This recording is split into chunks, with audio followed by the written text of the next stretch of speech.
Welcome to the Planning Board meeting of January 14, 2025. These proceedings will be videotaped and rebroadcast by Area 58 TV. If we could stand, pledge allegiance. Pledge allegiance to the flag of the United States of America and to the republic for which it stands, one nation, under God, indivisible, with liberty and justice for all.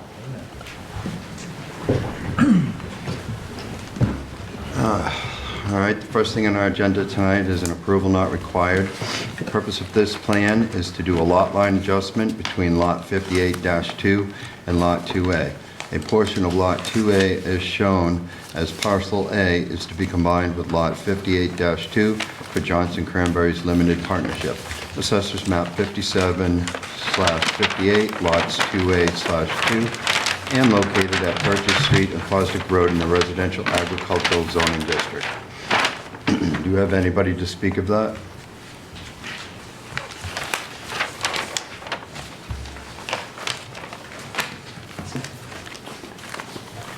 Hi, I'm Tom Mellahan with the applicant, Renewable Energy Development Partners, and I'm here to, I guess, just answer any questions you might have about the project, the plan.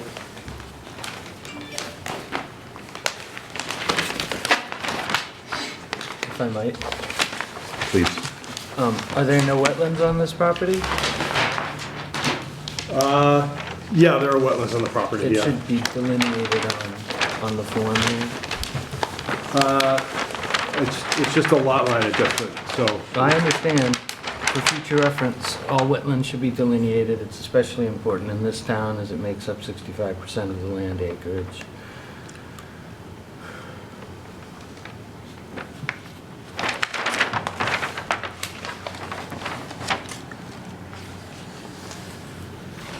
And we are removing the previous lot line, and parcel A will become part of the entirety?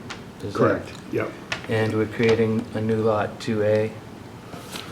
It's just being, lot 2 exists, and we're just reconfiguring it. Yeah. So we're just moving that lot line over about 600 feet. Okay.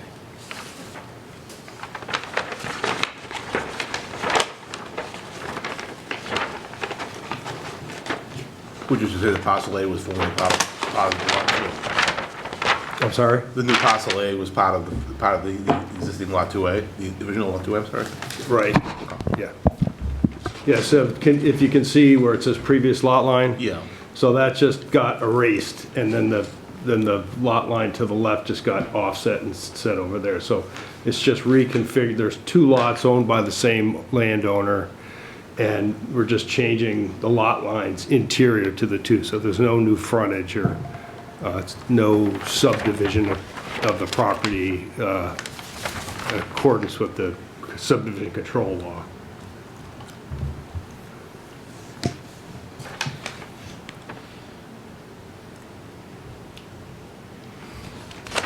And the application was filled out by the property owner? Correct, yeah. Okay. It's kind of hard to read what it says.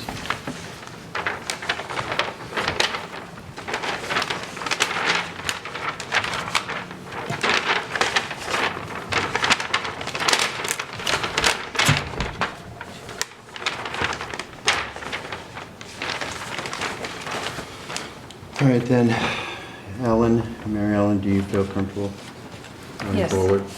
Yes. John? Yep.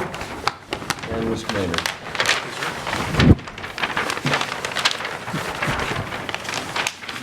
And at this time, I'll ask for a motion to accept the changes.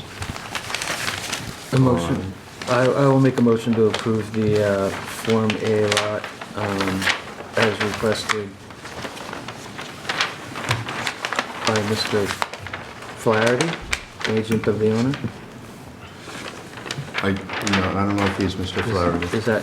Yep. It's for Johnson. Flaherty's the engineer of record. It's. The landowner is Johnson Cranberries. Johnson Cranberries. All right, because it's listed as Mark Flaherty, agent for the owner. That's why I was, the Form A lot for Johnson Cranberries. I second that motion. If it's open for discussion, our Yes. typical disclaimer that this is not approval of a buildable lot, that it still must meet the requirements of our zoning bylaws that's normally put on these, so I think that should be included. All right. Did you hear that? I'm sorry? We typically put a disclaimer on that this doesn't approve that it's a building lot, that it's just a division of land. We're not approving that Lot 2A is a buildable lot, that we're just approving the change in the lot lines. And that Lot 2A must meet all applicable zoning bylaws in order to be considered a buildable lot, which is done through the building inspector. Right, but I don't know that the plan needs to, in other words, I don't think the landowner would be happy with an endorsed plan that says this is not a buildable lot. It doesn't say that. It says we are not endorsing this. I don't have the typical language in front of me, but basically it says that acceptance of this plan is not acceptance that this is necessarily a buildable lot, and it still must meet the required of the zoning bylaws. It's typical disclaimer. disclaimer, We're not creating a buildable lot. If we were, we would have needed more information in regards to this. This is a Form A, and all we're moving is the lot lines, and that doesn't necessarily create a buildable lot. Considering that you're not changing any of the frontages on, in any of this, it doesn't really change the, Yeah, which is why I'm curious why you want that disclaimer on there, because if you've got two buildable lots now, right? And Maybe. we're doing an We A&R. can't tell from what was presented to us. Well, okay, but there's two lots that conform with the zoning bylaw, right? And that's all our disclaimer says, is that That they we are do- not creating a buildable lot, that any lots created from this must conform to our zoning bylaws. It's standard, we put it on all the A&Rs, and, because we are not creating a buildable lot here, we are just moving lot lines. If it's currently a buildable lot, I don't see why it wouldn't continue to be a buildable lot, but that's not for us to decide because we don't have the necessary and required information to create a building lot. We're just moving the lot lines. Right, I'm just nervous about that. Can the town engineer Sure. weigh in on that statement? So I was Andy Glines with Fuss & O'Neill, town peer review consultant. I was trying to pull up an example of that disclaimer language, but Fuss & O'Neill traditionally doesn't review A&Rs for the planning board, so I wasn't able to find anything readily available. But I do understand the intent of the disclaimer. I guess even as the board mentioned this evening, not having information on the wetland, area wetland on this property, you could feasibly subdivide a lot and create a lot that has minimal lot area but not meet upland requirements to meet, buildable lot requirements. So I think that's the intent of the board's waiver in this case or disclaimer in this case, where they're trying to ensure that ultimately the building official, or if it ends up being a commercial development, will need to come before the board for a site plan review or special permit to determine whether or not it actually can be, is sufficient for a structure in the future. Okay. Well, I guess I'd have to see the language exactly how you want it, and then I'd have to go back. I really can't agree to that right now. I'm not sure. I'm nervous that we have a plan that, two buildable lots, and I don't want to, and this change in my understanding doesn't change any of that. So I'm afraid to put anything on the plan that might be somehow misconstrued that these are now somehow different than they were today. So if I could get that from you all exactly, I could take it back to an attorney and have them look at it, and then I can come back, if we can continue this till next time, I'd appreciate that. That's fine. That's fine. We have to have that, so if you want to have that taken a look at by an attorney, then that's fine, but. Yeah, if you can have Tom Bott just send me the exact language you want to see on there, Yep. Yep. is that okay? We'll need any extension in writing. Yeah, we gave you guys an extension because it was already one, because it was outside the 21 days. And So- we can was. approve it through the motion, and if you're not interested in it, I don't know, withdraw it, but we could continue it to the next meeting too. It's, we've never run into this because it's what we put on every A&R plan, so Right. I've never had a question come in regards to it. We can continue it based on you being concerned that we have to put it on as a disclaimer, and we can have you contact Mr. Bott tomorrow. Yeah, okay. And then Okay. continue it, and then if you need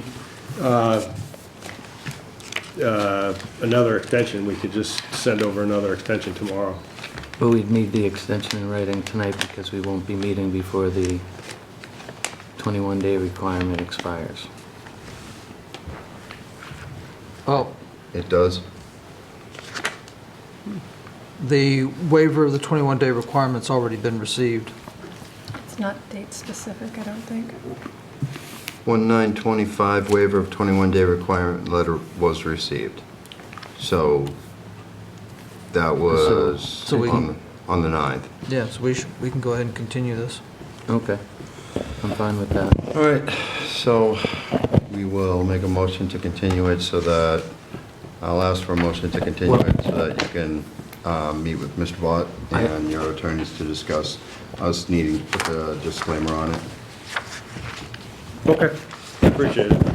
I will rescind my motion. And you feel good with that? Yeah, but Mary Ellen has to rescind hers. Oh, I rescind.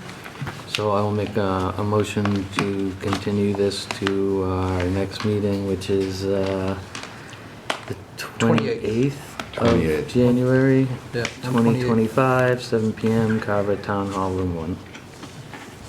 I'll second that. All right, further discussion? Hearing none? Aye. Aye. Ellen Sedillo says aye. Mary Ellen Williams says aye. And Kevin Robinson says aye. Thank you, folks. So What you'll was be able to it? get in touch with Tom tomorrow? Yeah. Okay. What was the date for the next hearing? The The 28th. 28th. 128? Yeah, 2 weeks from tonight. Okay. Thanks for your time, I appreciate it. Thank you. No problem. Take care. All right. The next thing on our agenda is a public hearing that's going to be continued for Wenham PVI LLC requesting a site plan review pursuant to Article 3-1 of the Carver zoning bylaw located at 27 Wenham Road in Carver, Mass. Assessors map 100, lot 6, in a residential agricultural zoning district. The applicant is proposing to construct a smart dual-use agrivoltaic solar plant on a plot of land currently utilized for cranberry farming.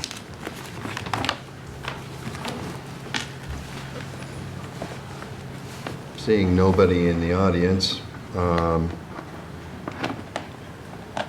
we have the extension being asked for until the 25th of February. I will make a motion to continue said hearing till February 25th. February 25th. 2025, 7 PM, Carver Town Hall, Room 1. And can I get a second on that? Second. Second from Mr. Gasky. Further discussion? Hearing none. Mr. Gasky? Aye. Mr. Shea says aye. Ellen Sedillo says aye. Mary Ellen Williams says aye. And Kevin Robinson says aye. All right, next. Public hearing on Ellis Carver Realty LLC, requesting a special permit and site plan review pursuant to Article 5-3, Section 290-2-3.3, Section 290-4-3.4A, and Article 3-1 of the Carver zoning bylaws, located at 62 Main Street in Carver, Mass. Assessors Map 71, Lot 9-1, in the General Business Zoning District for the construction of 2 Craftsman Tradesman building, one at 7,475 square feet and one at 5,200 square feet, with required access, parking, and related utilities. Good evening, gentlemen. Good evening.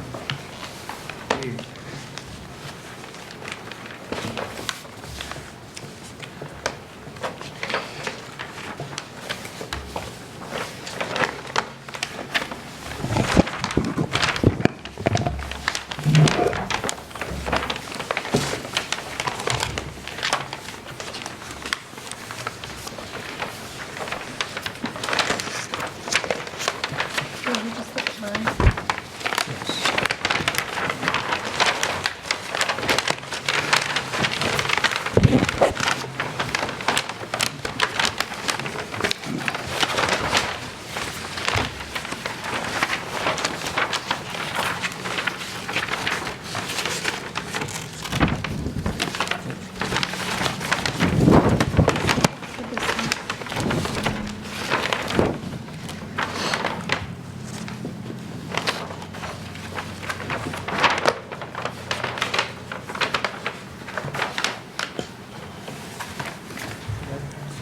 Yeah.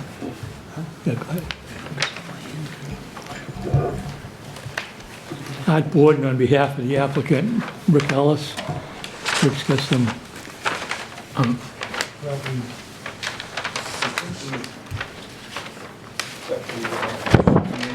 Tenant identification, all that good stuff.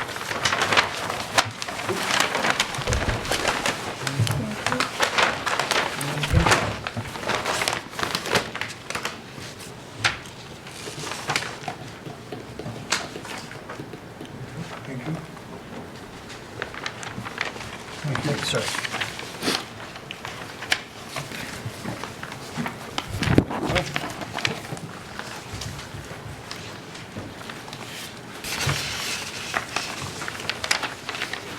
Appreciate it.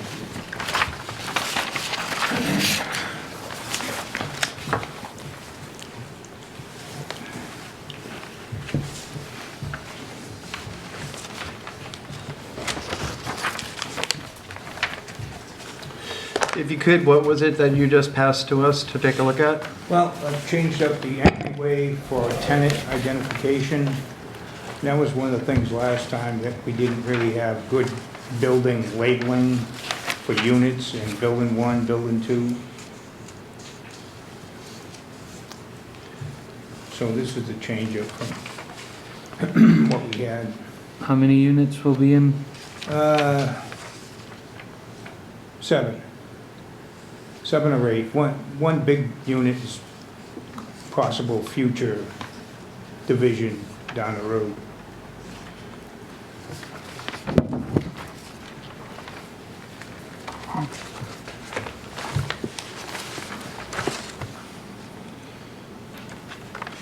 All right, and Andy, you've sent out your report to them, and they've gotten back to you on everything?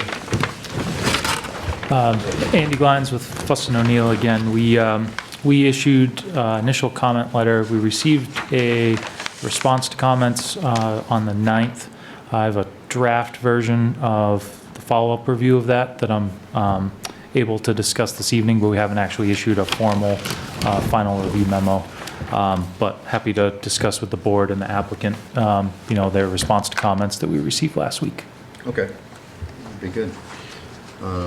At this time, do you have any concerns before we have him go over this? Probably the best bet would be for you to ask, for us to ask our concerns, and then Andy can answer ours. Okay.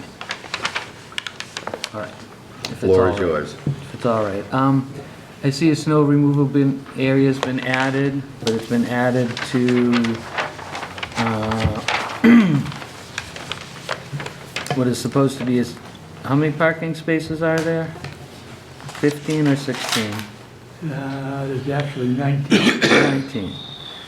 So the requirement for your vegetated landscaper on the borders is supposed to be 19 feet. It's supposed to be 10 feet plus one for every additional parking space over 10, which would bring it up to 19 feet. It's a vegetative border, and there's a snow removal area in there, which should not be the case.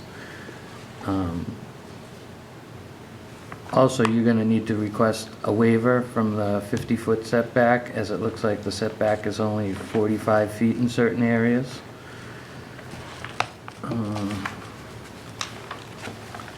Parking in front of the building, again, we're limited to 8 spaces.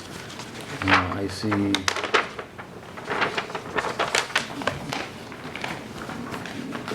multiple spaces. It appears to be under 8, but I'm not going to. What about the window requirements for 15%? Yeah, I think we're at 24%. We've managed to achieve that on the street side? On 2 buildings facing the street? Yeah, Yes. on the side streets facing the streets. Yes, we had windows in both buildings. We're gonna want a vermin control plan.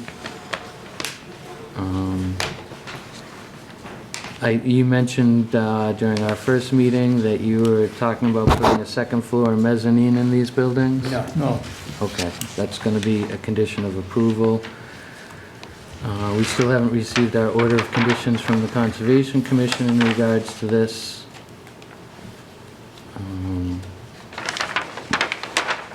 The landscape buffer out front should be evergreen in order to obscure or hide the parking area.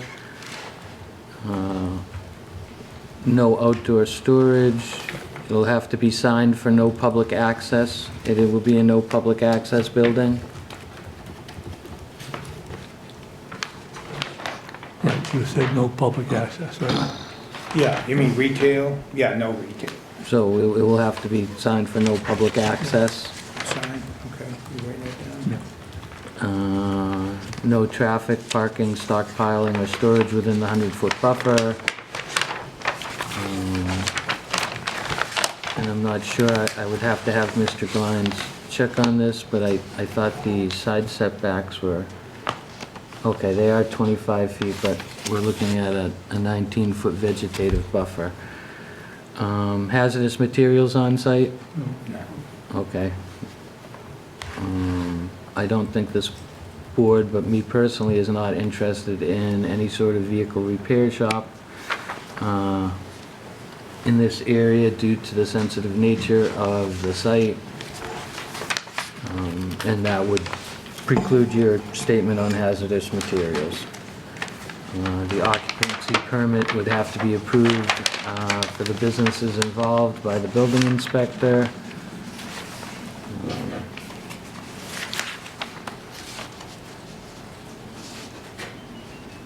I personally would like to see a fence installed, even if it's just a post and rail fence along the 100-foot buffer, with appropriate signage stating why the fence is there, and any parking spaces that are not parking spaces should be clearly marked or crossed off. 1, 2, 3, 4, 5, 6, 7, 8. Okay, so it looks like everything on here, because before we were talking about 15 parking spaces, we're up to 19 now. So some of your requirements still haven't been met, and then we have, well, I'll allow Mr. Glines to deal with his responses, but I do have questions about that. The response that everybody else is doing it, everybody else in the neighborhood has this, why can't we? Well, most of these buildings were done well over 20 years ago and would not meet the requirements of the zoning bylaws as they exist today. For instance, the strip mall across the street would not look like the strip mall across the street. The same would go for major impact, or almost every commercial business along Main Street would not meet the requirements of today's zoning bylaws. So because somebody else is doing it does not hold a lot of weight when the zoning bylaws specifically state against this or moving towards a more appropriate development in the center of town. But other than that, those are my concerns, and I might have more after Mr. Glines is finished, but I'm happy to relinquish the floor.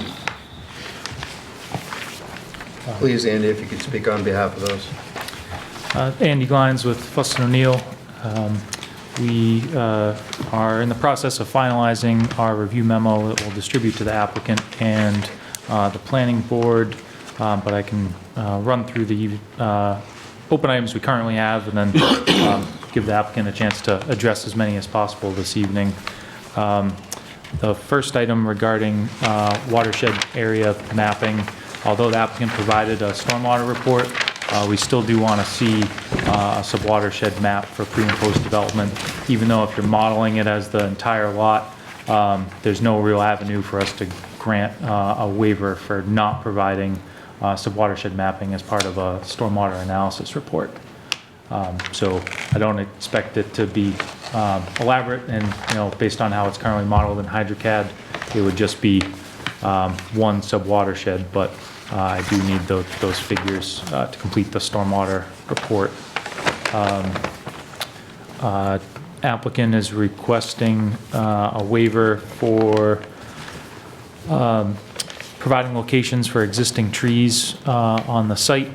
We're currently recommending approval of that waiver based on the existing conditions of the site currently.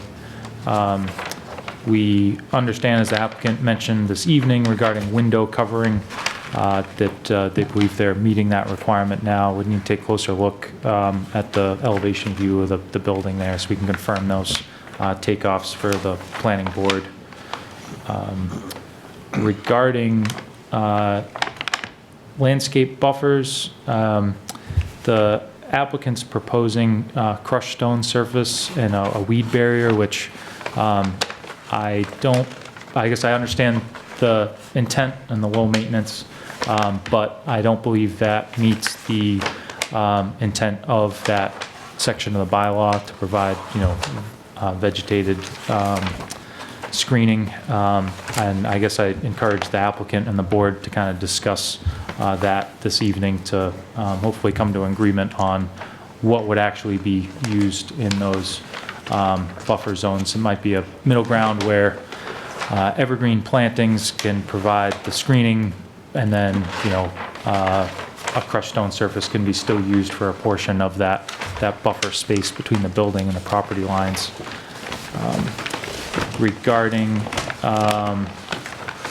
the landscape buffer for the parking lot, I do acknowledge that the applicant added a landscape island in one of the rows of parking to meet one of those requirements. And then regarding the buffer landscaping around the parking lot, I did want to discuss with the applicant and the planning board the determination of the total number of spots that are going towards that. I think, in my opinion, not all of the parking spots need to be summed together to determine that buffer distance, as there are rows of parking on both on multiple sides of the building. So I believe that those could be determined as separate parking lots with their own screening. So I think that's not something that's currently clear in the zoning bylaws, and something that we should discuss to make sure that we're on the same page for that comment. We already discussed public access. I concur that having that as a condition of approval is appropriate. And then regarding parking spaces in front of the principal building, it's my understanding that in front of the principal building is actually the frontage on the road and not necessarily the architectural frontage of the building.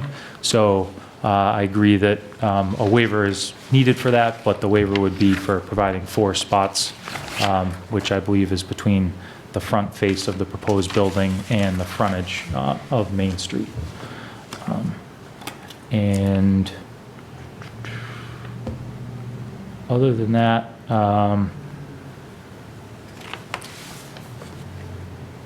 the applicant addressed the other comments we had in the original memo. We are still going to include our recommendations for waiver approvals and conditions of approval. So, the memo will still have language in there to advise the town planner as they're writing the decision what to include. And we did have a recommendation to revisit the grading between the 2 proposed buildings. Currently, there's about a 7 to 8% cross slope between the 2 proposed buildings, which technically is acceptable, but might be a little steeper than you'd like functionally. And then also the slope in front of the most rear building is fairly gradual. Again, still compliant with the regs, but evening that out by raising the finished floor of that rear building, I think would improve the stormwater management and drainage patterns on the site. But again, that's just a recommendation, not something that we can require under the current town bylaws. Happy to elaborate on any of those items further, and we'll certainly formalize this, so you have everything in writing. But that's the overview of our review of their latest response to comments that we received last week.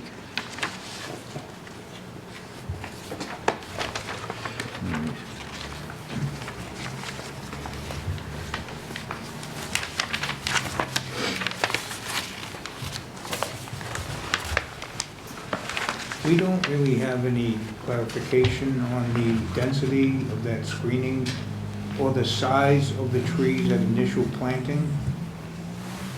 I think we need some clarification, the density of that, how many trees, how far apart, the size, that initial planting.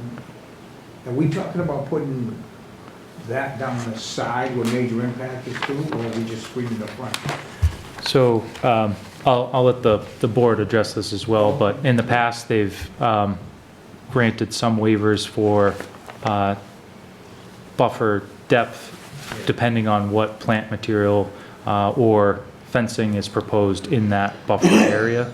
So it might be a situation where the planning board would be open to granting a waiver on the depth of that if you put a solid fence over a portion that would be most visible to abutters, and then you could still do a stone, base material there. Obviously, there's a cost incurred with the fence, but and then evergreen screening and kind of staggering the spacing on those so that as they fill in over time, you get that clear buffer. Who do we get that from to make sure? The board this evening can weigh in on. Compliant. I don't think there's a specific bylaw that I can cite. Yeah, well, we want to make sure we're going to buy all these trees and plant them, they're going to be right the first time. There is some, in regards to evergreens, the requirements are in the zoning bylaws and some of the other plantings, but it's basically how tall they have to be, and it doesn't mention how far apart, but the intent and purpose is to block unsightly features such as parking lots, dumpsters, and various other aspects of the development.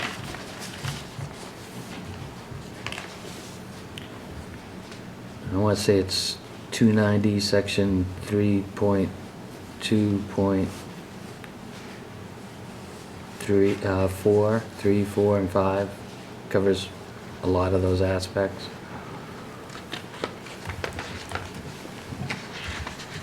And because there's only really, I agree with Mr. Galine's on the lot, but there's really only one parking lot here and two main buildings, and all the parking, or the majority of the parking, seems to be in front of the second building on the street side, and it's the street side that concerns me. It's blocking the view of that, so it would need to be appropriate enough from both the streets and both sides of the building to appropriately block that.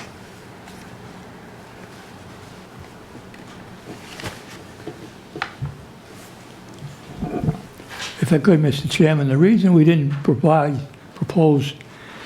buffering down either one of the side property lines, what would be the rear side of our building that abuts major impact, it's the back of our building and the service bays of their building, and there's a chain link fence with privacy slats in between. It also has a vine growing over it, so there's, visual buffer there for both buildings. On the smaller building, the back of that building abuts their service area for their dumpsters and everything, so it didn't seem like, we did specify in the plans that where the existing pines were not very dense, but there's bare spots there that we would, plant some similar types of pines along there to fill in the vacant spots, but to go any more than that is really, it doesn't serve either side any purpose. The purposes are listed in the zoning bylaws, but if major impact was in front of us tonight, we'd be discussing the same aspect on their side of the property line. And it looks like it's their fence. It seems to be on their side of the property line, so it wouldn't really even, it doesn't even count for you. And what happens, say, somewhere down the line, they sell the business and they want to put something else in, and they don't want to look at the back of your buildings because we didn't do our job appropriately. I mean, it's, like I said, most of these buildings were built well over 20 years ago. Major Impact's been here for 30 years or so. 30 plus. And I have a high regard and respect for the owners of that business. But again, if they were in front of us tonight, we'd still be discussing the same aspects.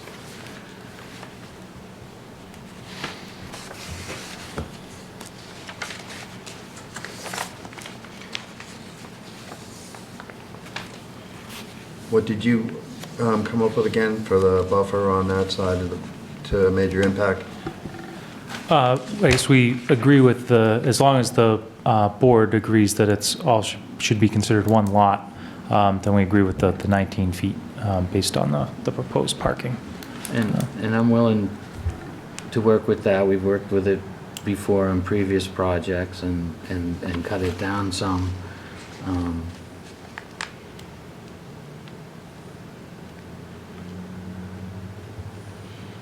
But it's still gonna leave an issue with the snow removal area. Will have to be relocated, or it's a buffer area to provide a buffer between the properties, and it shouldn't be, unless it can be contained. Are you planning on berming it, or is there a slope there, or how's it gonna get into the infiltration basins? There's a few questions, but it shouldn't be in the vegetative buffer requirement.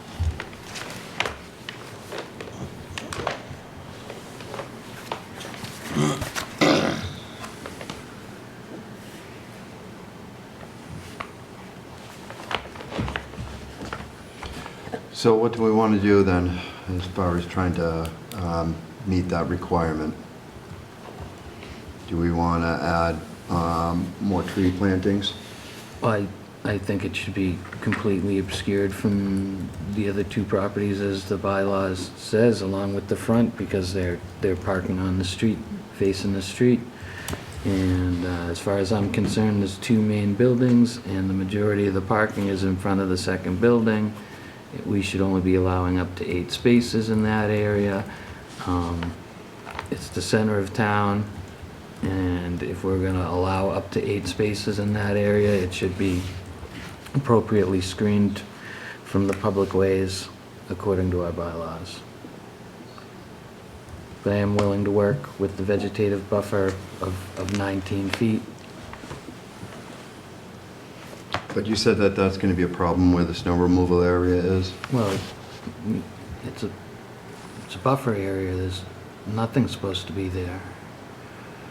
But in this case, somewhere between 10 and 19 feet is supposed to be a vegetative buffer. So it creates issues. And then, you know, where does this snow drain to? Is it gonna drain into the 100-foot buffer area? Is it gonna drain into the drainage system? What What were your findings on that?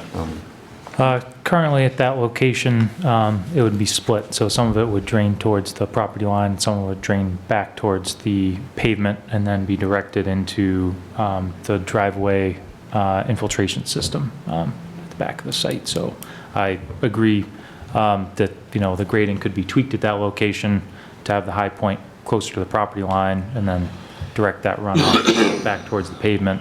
And I think it might be feasible to have a vegetated buffer there, as well as keep a, you know, maybe a 5-foot strip for snow storage, and then just reconfigure what you'd be designating for snow storage areas. Where currently, right now, there isn't snow storage proposed in front of the driveway infiltration system, which, you know, if the finished grade of that was pitched back towards the road, increasing cover a little bit, I think that would be a viable option as well for snow storage. So the snow melt would get directed to the pavement and then through the treatment system.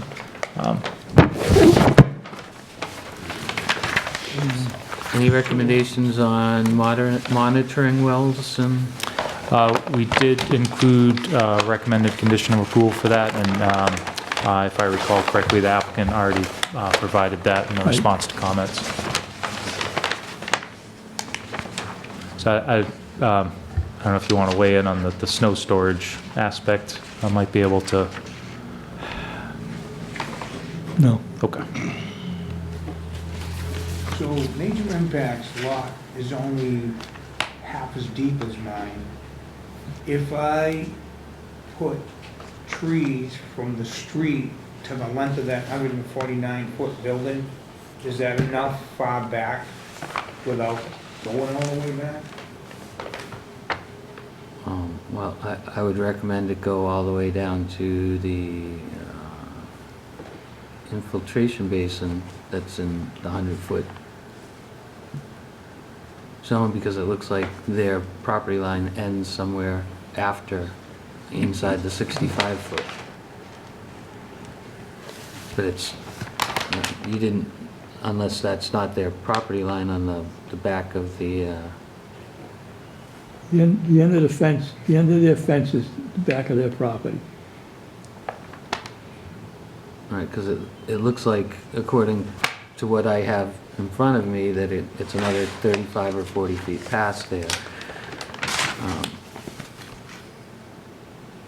And you know, I would run it all the way down to where your infiltration basin is. Because I can't,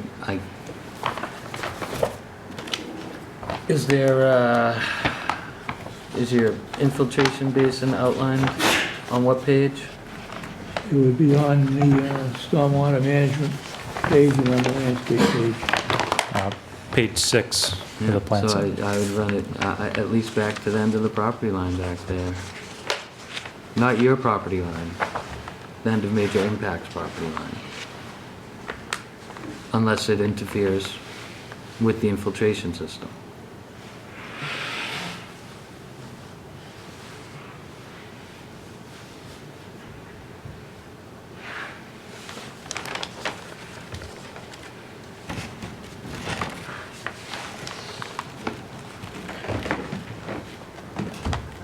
So we want to continue the vegetative buffer past the snow removal area?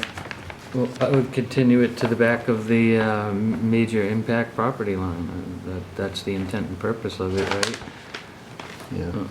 Because whoever owns it in the future isn't going to want to look at an infiltration system, but whoever owns it in the future also is going to have the same requirements here to put up a vegetative buffer. But I don't want to interfere with the infiltration system, and we don't even know where we stand from that because we haven't received anything from the Conservation Commission in regards to that. You haven't received anything back from them, Arthur? We got an order of conditions from them. They approved it. It hasn't been provided to us, and that we should have that. Yeah, that was a couple of weeks ago. Yeah, I'll get a copy to them.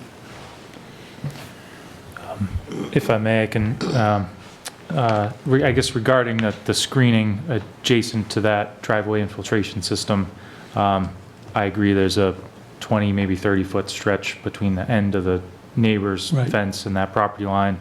That might be a location where it makes the most sense to propose a fence on your property just to close that section. And that way you don't have to worry about plant material interfering or reconfiguring that subsurface infiltration system at that location.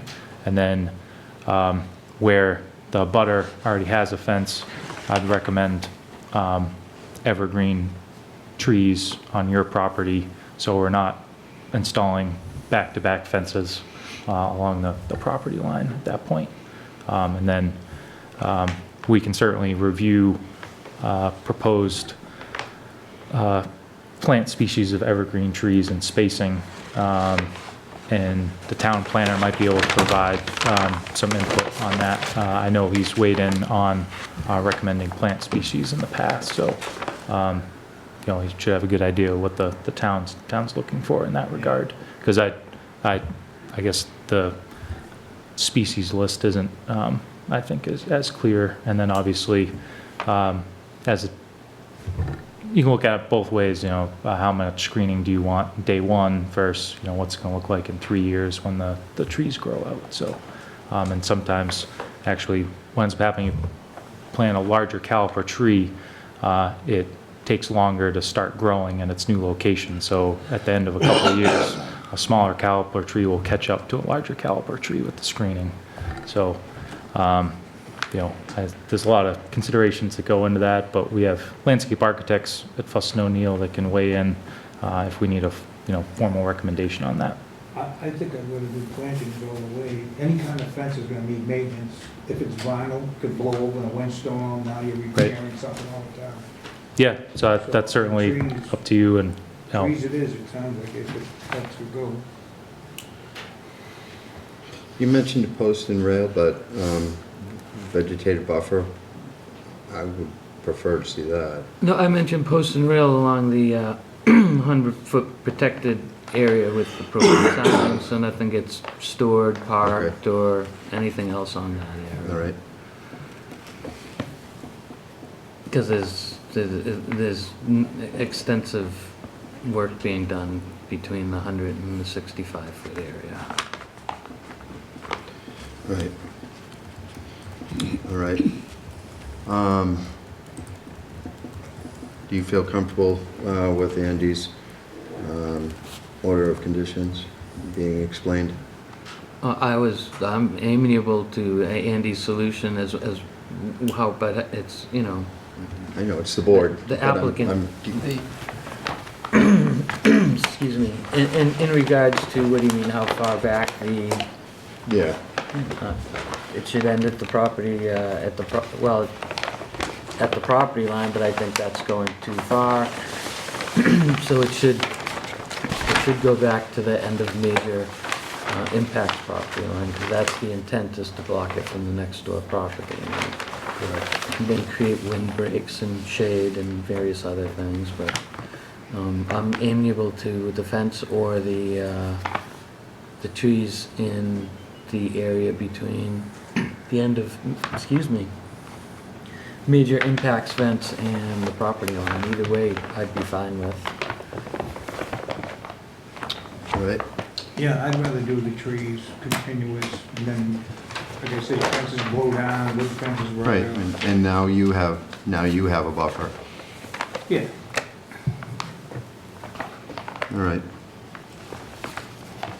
Now what do we do with the snow removal area? I think they'll come back with us, because we still haven't gotten the order of conditions, and Andy hasn't finalized Yeah. his final report in regards to Yeah, this. 'cause if so- we're gonna if they're gonna go with trees all the way down to the property line, that's gonna interfere with the snow removal area. Because it's not gonna be an open area for them to dump snow. I mean, and looking at everything, about the only place really to be able to dump snow would be the fenced-in area next to Building 2, or right on into the driveway infiltration system, but They that's do inside the... have two snow removal areas. Did you see the other one? I did No, not see the I've other only one. I've only seen the one here. Yeah, they have one. They have one. Can you show it to them? Oh, okay, I see it, okay. Where do you see it? It's on the right Yeah. side behind the I see 1, that, 2, yeah. 3, 4, Yeah. 5 parking spaces. Yeah. And Okay, again, yeah, the writing is I see mixed it in with now. everything, So yeah. Mr. Kleins can ensure that that doesn't infiltrate into the neighbor's property, and it's appropriately out of the buffer area. Well, there's, that area is bermed at the property line, correct? Okay. 10 feet high, that'd be quite a puddle. So that shouldn't be an issue there. Yeah.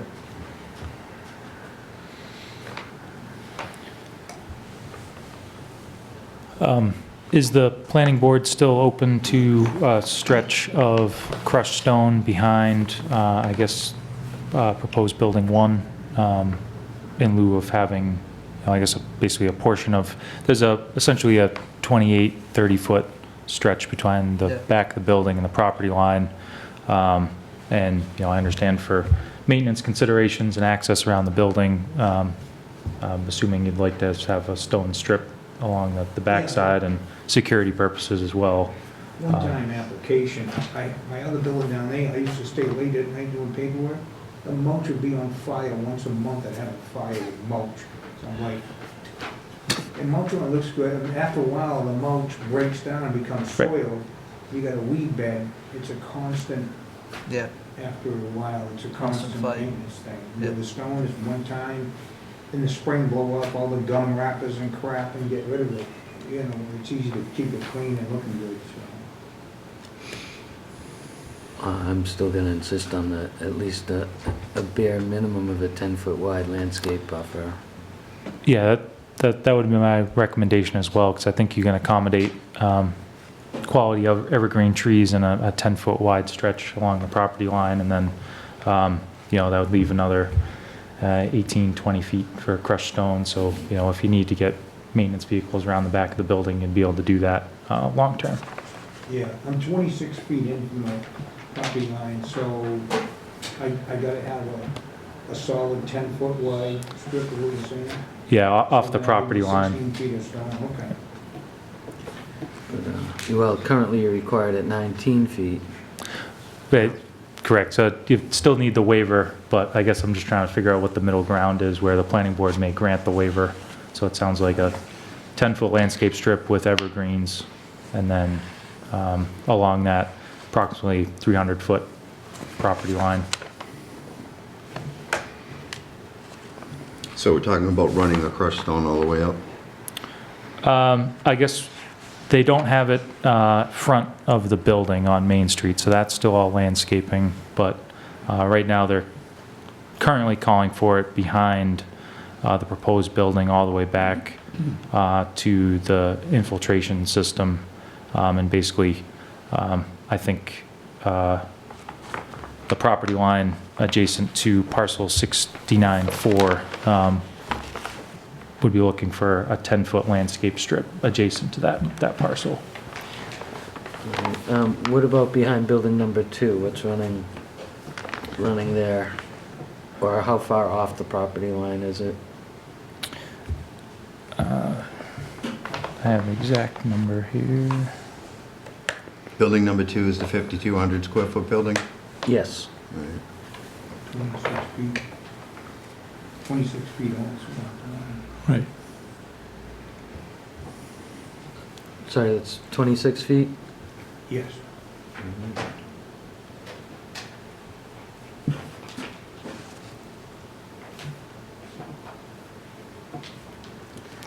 Now that, there is a roof infiltration system behind that building, between the building and the property line, so, you know, I guess I believe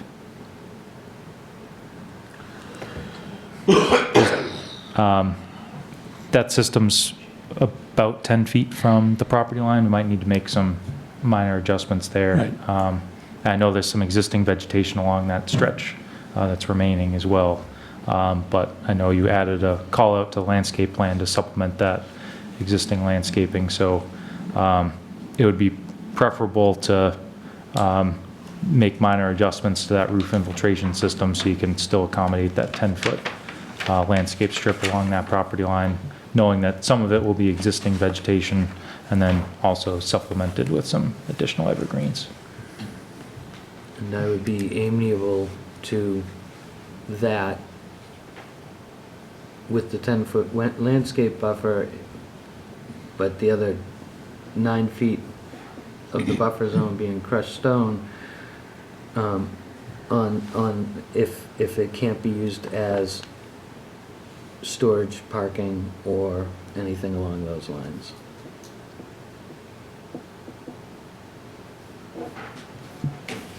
Snow storage you're talking about? Just, No, I think just talking about general storage. Like, yeah, like But there's, cabinets or, you know, junk. I mean, wood. Well, there's a- not going to be anything on stored You're on talking the about outside behind of the the building, buildings. or But I just want to ensure that. Oh, okay. you're talking about behind the building or Right, outside the yeah. fence over there? Behind the buildings, yeah. And, Because we can't allow it within the 100-foot because it's outside of our parameters, and that should be going back to its natural state at some point anyways, outside of what's required for the site plan.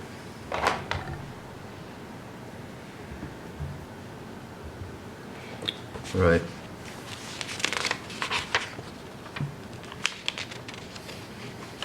Have each of the questions that you brought up for Andy to answer been taken care of? I believe so, yeah, and he's very thorough. All right. I just have one more. You know, we talked about the roof infiltration system on the smaller building, but on the larger building, we have the roof infiltration system wasn't addressed over there. So, I mean, are we gonna need to, they're gonna need to look at adjusting the location of that as well, or, in your opinion? Or? yeah, it's similar comment. It's close. So again, if, and I mean, obviously the evergreens will be, you know, kind of planted in the middle of that 10-foot landscape strip, but then, you know, as they grow, want to make sure you're not having issues with root intrusion in the subsurface infiltration system as well. So, you know, if that could be, if that system, my initial recommendation is just to make that system longer, so it's 2 rows instead of 3 rows. That's a narrower system. You have more room between the back of the building and the property line to accommodate it. And then you're reducing your pipe runs. So, you know, there'd be a construction cost savings there as well. You got that, Mr. Borden? Yep.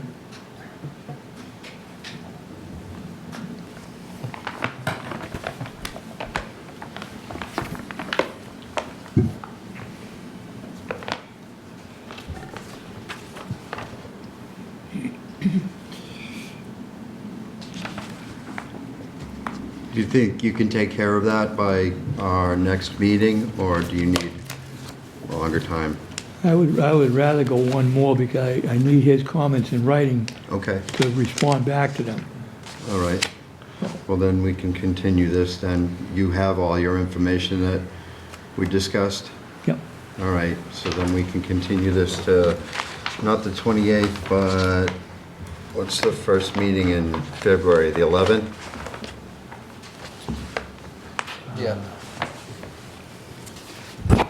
Yeah, February 11th. All right. So then, why don't I ask for a motion to continue it to February 11th? Do you have your agenda handy? agenda. Yes. So what date, Kevin? February 11th. I'll make a motion to continue the public hearing of Ellis Carver Realty LLC requesting a special permanent site plan for 62 Main Street in Carver until February 11th, 7 PM, Carver Town Hall, Room 1. I'll second that.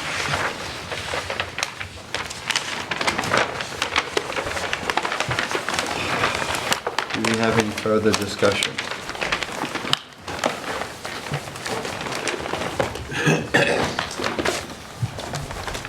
Hearing none, Mr. Gasky. Aye. Mr. Shea says aye. Ellen Sedillo says aye. Mary Ellen Williams says aye. And Kevin Robinson says aye. Thank you. Last thing, we should probably have the building inspector review proposed signage to make sure. Want him to hit?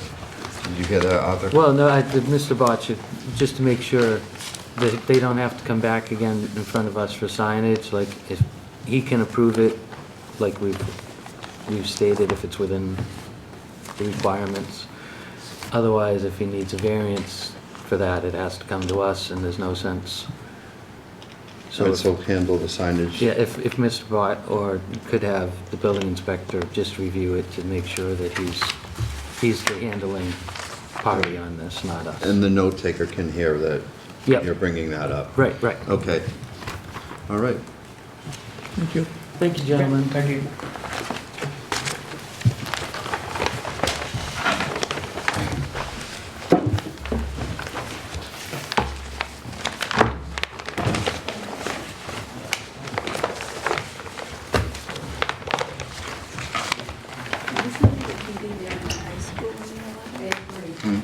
Isn't there a meeting at the high school on the 11th?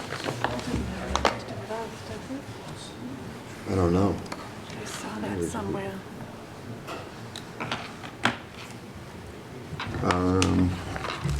I'll have to talk to Tom about that tomorrow morning.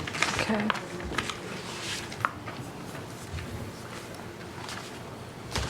All right.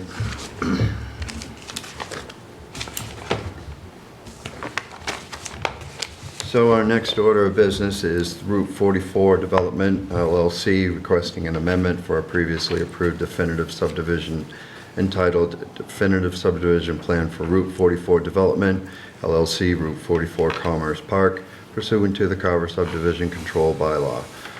For property located at Off Green Park Way, formerly known as Montello Street, amendment for a previously approved definitive subdivision located at Off Green Park Way, formerly known as Montello Street, Assessors Map 20, Lots 2, 2-1, and 14, and Map 22, Lots 3, 3A, 3B, 3C, 3-1, 4, 5A, 10, 10-1, and 11 in Carver, Mass., showing 4 proposed non-residential lots in the Green Business Park. And they are looking to continue this, and we were going to continue it to the 28th of this month.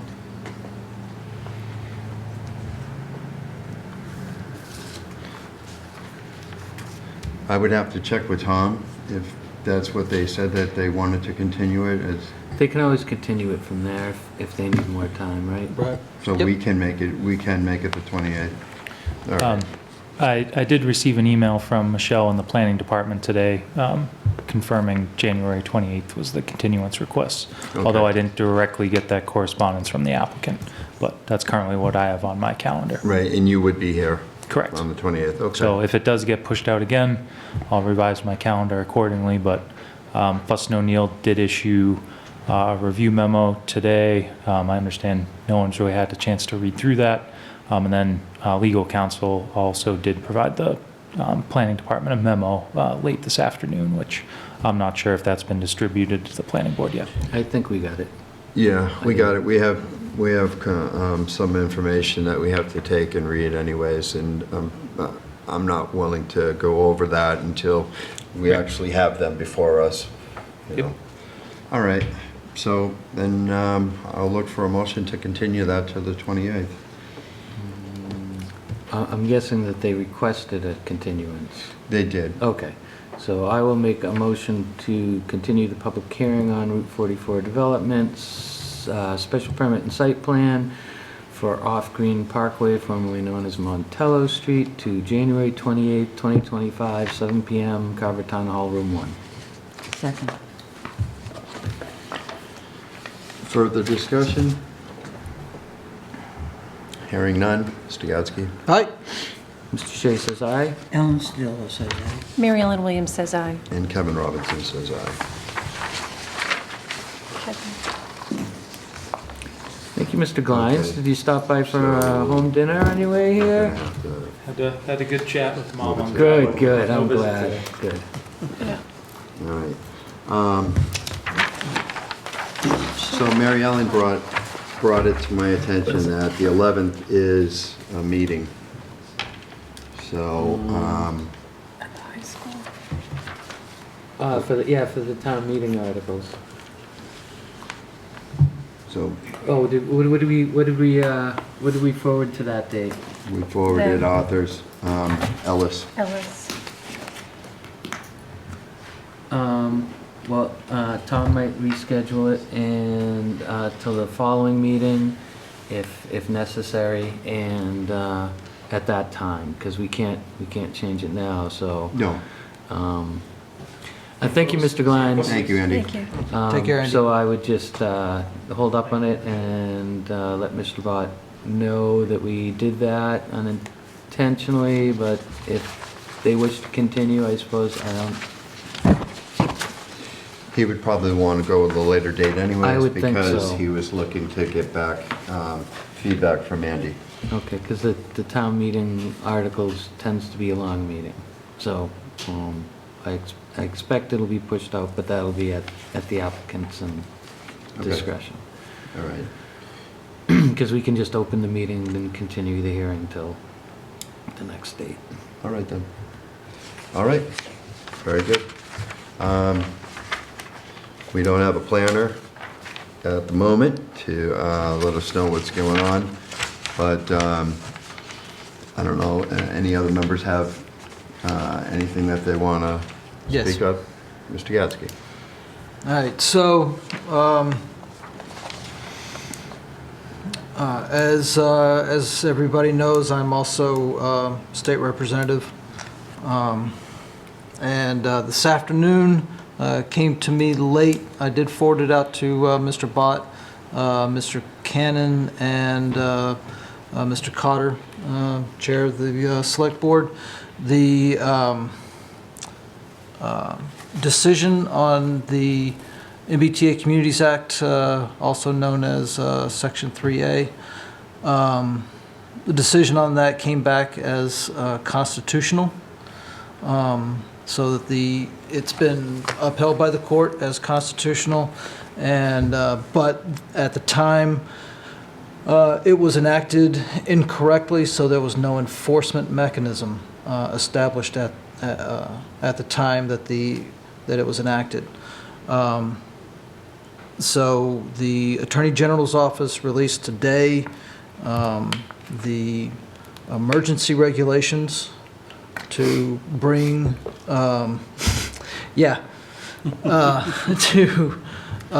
to enforce the compliance to the MBTA Communities Act. Along with that came some extensions. So for those that are not in compliance to this, that are required to be in compliance, that are not in compliance at this time, I think the only one that is in the area that we're facing that is Middleborough, because they are, the station's being moved, the Lakeville station's being moved to Middleborough. So they'll have to deal with that. So they have until the middle of, I believe it's the 13th of February, to provide an action plan. I believe it's an action plan in order to come into compliance. For us, I don't know if we have provided an action plan to date. If the town has not provided one to date, then we have until July to provide an action plan. Okay, good. The date has not changed for full compliance. Which is December. Which is December 20th. December 2025. 31st, Yeah. 2025. So we have to have the town, in order to be compliant, at town meeting, the voters have to approve the overlay district, wherever that's going to be.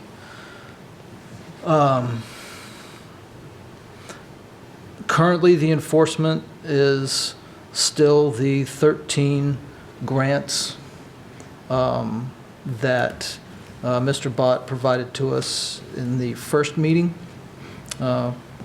early December.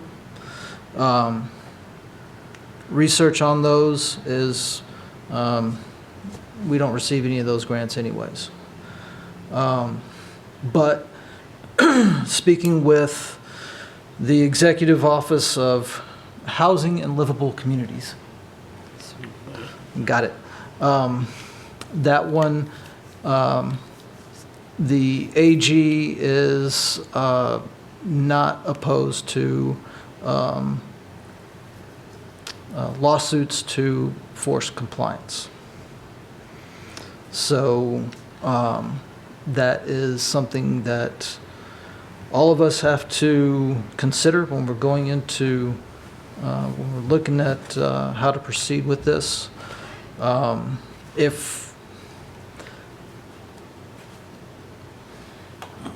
There's still question as far as our vote for the last one, because we discussed it, it was not on the agenda.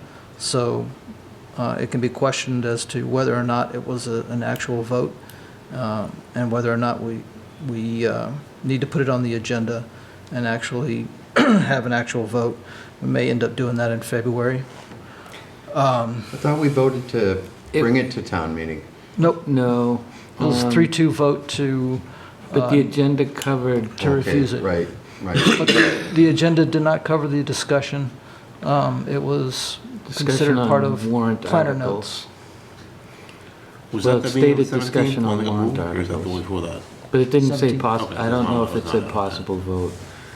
But it did say discussion on warrant articles, but I don't, you might be right and it didn't say vote, so. Yeah. Well, we still have time, it's not till Yeah, April. till what, July for an action plan? If we don't have one already in place. And I'm not If it's sure already been submitted, then we only have to worry about the December 31st. I thought an action plan had been submitted, but I couldn't very well Because the due guarantee date on that was 2023 for that, so it wouldn't surprise me if that's already been done. I would have thought that we would have heard about that. Now, it was my understanding that the guidelines in regards to this were unenforceable because they didn't go through appropriate. And since then, they have, then today, they enacted emergency regulations that made them enforceable. Now, who enacted the emergency regulations? That would have been the executive office. But I So didn't- the attorney general drafted everything, and like I said, it was sent out, so I'm guessing that if they're coming from the attorney general's office, they are, Well, it's an that's been executive approved. order, but it's an not executive law, order. right? Unless the It is a legis- law. It is a law. This is just the enforcement mechanism. And it was, they didn't actually change any of the wording as far as how they were going to enforce it. They just changed everything up to comply with what the court recommended as far as being able to, having permission to enforce it. About the towns that have already decided they're not gonna do it, and like So Milton. the towns that have rejected it and are currently non-compliant have until February 13th to submit an action plan on that. I think most of the towns have submitted an action plan. It's actually putting together the overlay district that they voted down. So they have till December 31st, 2025. No, so no. They might, what? No, not all the towns, Oh. not all the towns are, see, a lot of the different, towns 'cause had we're until adjacent. December 31st of Okay. 2024. Oh, because we're to an get every- adjacent community. we Because fall we're under- adjacent, we're a okay. small town adjacent community.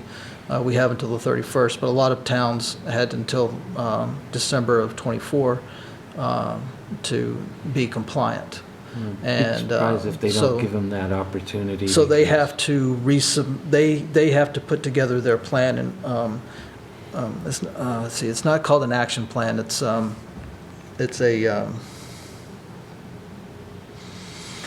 like I forget the exact word, but it's like a pre-approval plan. So basically, they have to say, okay, this is where we want to put it, and then the AG, the housing office, executive office of housing and livable communities, reviews it, and the attorney general approves it, and then they can vote on it.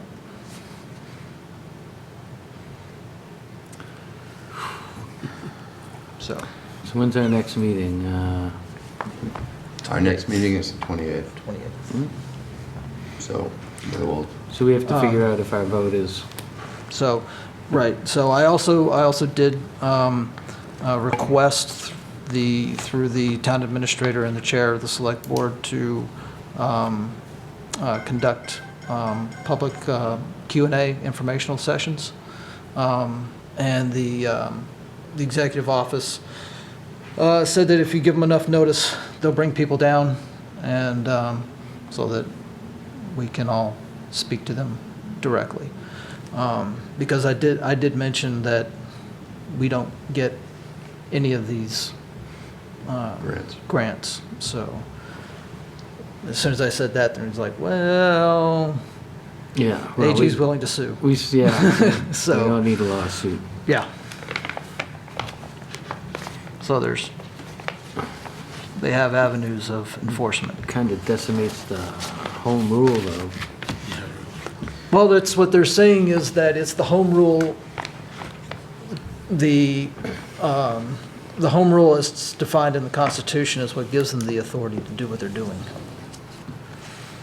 So I think it may be a misunderstanding of home rule. Okay. So that's something that I have to look into. But with that, I'm working on some other legislation. Thank you very much for your good work, Mr. Gasky. Thank you. Yep. It's been a busy week. So, yes, thank you. Well, thank you, not what we wanted to hear, but thank you. yeah. I was looking at all this stuff today. I was kind of bummed. And it's not something that I really wanted to present. On a more positive note, I would like to wish everybody a Happy New Year and hope this year is better than last year. Last you. 4 years, I hope it can only improve. Yep. And that the fires in California stop somehow. I Yeah. recommend we pray for them tonight with the 70-mile-an-hour winds coming back tonight. Yeah. It could Yep. get even worse. They're there having a any- hard time dealing with it at 55. Yeah, and the people in North Carolina are still suffering. They're not getting the supplies. They still don't have housing. There's people living in tents. They can't get propane in. So it's been a tough 2024 for a lot of people. Yep. Is there any place in Carver that people are donating for California? I haven't seen anything. Nobody's contacted me directly on that. I did see something over in Wareham that somebody was collecting, but it was just for the weekend. Sure, I was just trying to get you to round up like they do with the Feed the Hungry, but I asked them, it said fire relief, and I said, can you tell me who this goes to? Fire relief, I said, yeah. And it's still on the screen. Can you give me a more specific information? And there was a line, so I didn't want to push it, but, so you can round up to 99 cents at a time it shows. There you go. Well, a little helps, if it really is quoting them, I don't know. So, All right. Do we have anything else? Thank you again. yep. Really appreciate that. You did your homework. And plus. Yeah. We do have minutes that I need to ask if everybody has had a chance to take a look at them to approve. November, we have November 26th to go over first. Make a motion to approve the meeting minutes of November 26, 2024. And I will second that. Further discussion? Mr. Gasky? Aye. Mr. Shea says aye. Ellen Sodillo says aye. Mary Lynn Williams says aye. And Kevin Robinson says aye. And then we have the minutes of December 10th. And I'll give you this because I marked it up already. Okay. But on the bottom of page 2, very last line, Cornelia Shea indicates it was noted during the site walk that there have been leveling, clearing, and removing brush and trees. And I would prefer that they add within the 100-foot protected area because that was a concern.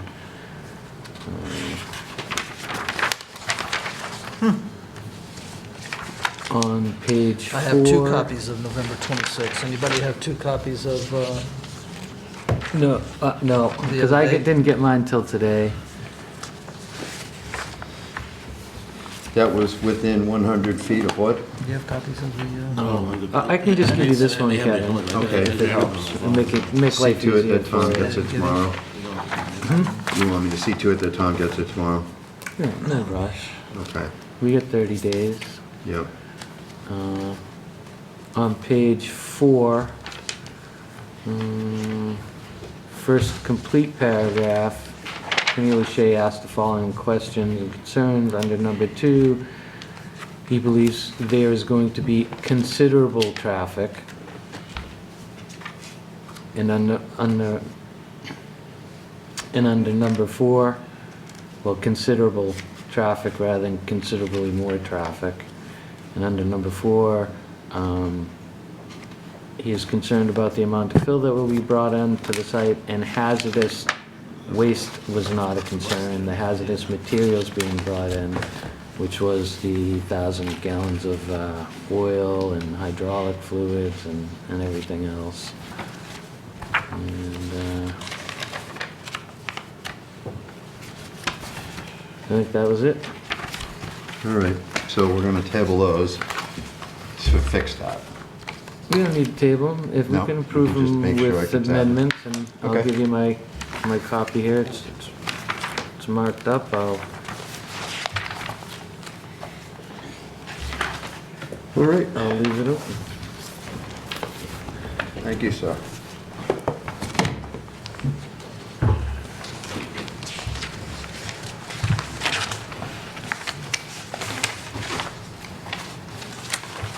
So motion to approve the December 10th, 2024 minutes, is that correct? Yep. as amended? As amended.